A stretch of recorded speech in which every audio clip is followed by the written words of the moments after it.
नमस्कार, मैं हूं विशाखा शर्मा और आप देख रहे हैं हमारा हरियाणा का स्पेशल बुलेटिन। हरियाणा इस हफ्ते, जिसमें हम आपको बताते हैं हरियाणा से जुड़ी प्रदेश की सभी बड़ी खबरें। हरियाणा में सरकारी नौकरी की तैयारी कर रहे युवाओं के लिए बड़ी खुशखबरी है। HSSC ने जेल विभाग में 1238 पदों पर भर्ती निकाली है। इसमें 33 पद सहायक जेल अधीक्षक के लिए हैं, जिसमें 30 पुरुष और 3 महिला उम्मीदवारों के लिए है, जबकि 1205 वार्डर पदों में 1093 पुरुष और 112 महिला उम्मीदवारों के लिए रिजर्व है। सबसे खास बात यह है कि आवेदन पूरी तरह फ्री है और कोई फीस नहीं देनी होगी। आवेदन प्रक्रिया 24 जून से शुरू हो चुकी है और 30 जून रात 11:59 बजे तक फॉर्म भरे जा सकते हैं। अगर फॉर्म में कोई गलती हो जाए तो 1 और 2 जुलाई को करेक्शन का मौका मिलेगा। वहीं ग्रुप डी CET के लिए भी पोर्टल फिर से खोल दिया गया है। आवेदन की आखिरी तारीख 3 जुलाई है। फीस 6 जुलाई तक जमा होगी और करेक्शन 7 से 9 जुलाई तक होगा। अब तक 2 लाख से ज्यादा आवेदन आ चुके हैं, इसलिए देर ना करें और जल्द आवेदन करें। हरियाणा के पलवल जिले के हथीन औद्योगिक क्षेत्र से बड़ी खुशखबरी सामने आई है। यहाँ की ग्रीन बेल्ट को अब एक आधुनिक पार्क में बदला जाएगा। इस प्रोजेक्ट के लिए हथीन नगर पालिका ने 1 करोड़ 55 लाख रुपए का बजट मंजूर किया है और निर्माण एजेंसी का चयन भी हो चुका है। पलवल रोड स्थित इस औद्योगिक क्षेत्र में अब तक लोगों और मजदूरों के लिए कोई पार्क नहीं था। नए पार्क में ऑक्सीजन देने वाले पेड़ पौधे, वॉकिंग ट्रैक, बच्चों के लिए झूले, स्लाइड और अन्य खेल उपकरण लगाए जाएंगे। युवाओं और बुजुर्गों के लिए बैठने की व्यवस्था होगी। सुरक्षा के लिए आधुनिक लाइटिंग, वॉशरूम और सॉलिड वेस्ट मैनेजमेंट सिस्टम भी बनाया जाएगा।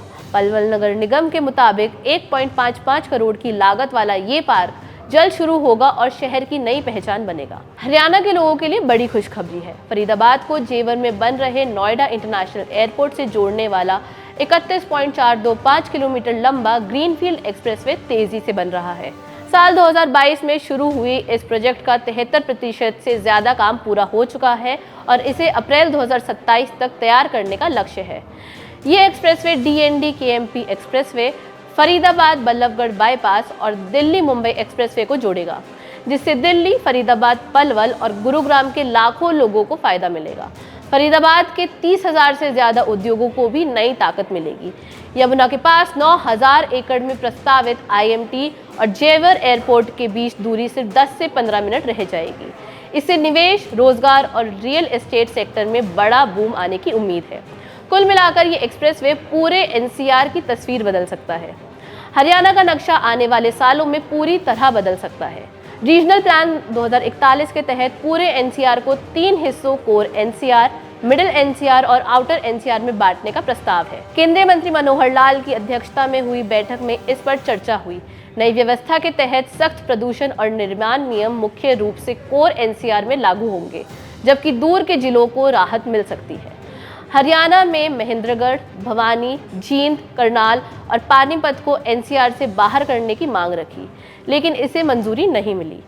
अभी NCR की आबादी करीब 7.5 करोड़ है, जो अगले 15 सालों में बढ़कर 15 करोड़ तक पहुंच सकती है। 2031 तक 57% और 2041 तक 67% आबादी शहरी क्षेत्रों में रहने लगेगी। इसी को देखते हुए 5,000 करोड़ रुपए की लागत से 4 नए नमो सिटी विकसित किए जाएंगे।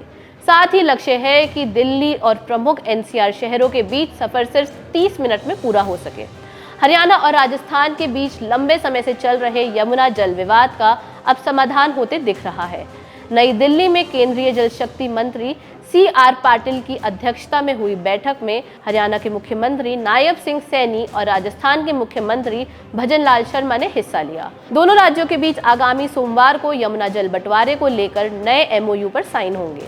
ये 1994 के अपर यमुना रिवर बोर्ड समझौते की समीक्षा के बाद तैयार किया गया है। हरियाणा ने राजस्थान को उसके हिस्से का पानी पहुंचाने का भरोसा दिया है। बैठक में रेणुका, किशाऊ और लखवार बांध परियोजनाओं को तेजी से आगे बढ़ाने पर भी चर्चा हुई, जिससे पेयजल, सिंचाई और बिजली उत्पादन को लाभ मिलेगा। साथ ही घग्गर नदी में पंजाब से आ रहे प्रदूषित पानी का मुद्दा भी उठाया गया। इसके समाधान के लिए हरियाणा में आधुनिक वाटर ट्रीटमेंट प्लांट लगाने की योजना बनाई जा रही है। तो ये थी हरियाणा की इस हफ्ते की सभी बड़ी खबरें। आपको हमारा ये सेगमेंट कैसा लगा कमेंट करके जरूर बताइए और देखते रहिए one India Hindi. Subscribe to One India and never miss an update. Download the One India app now.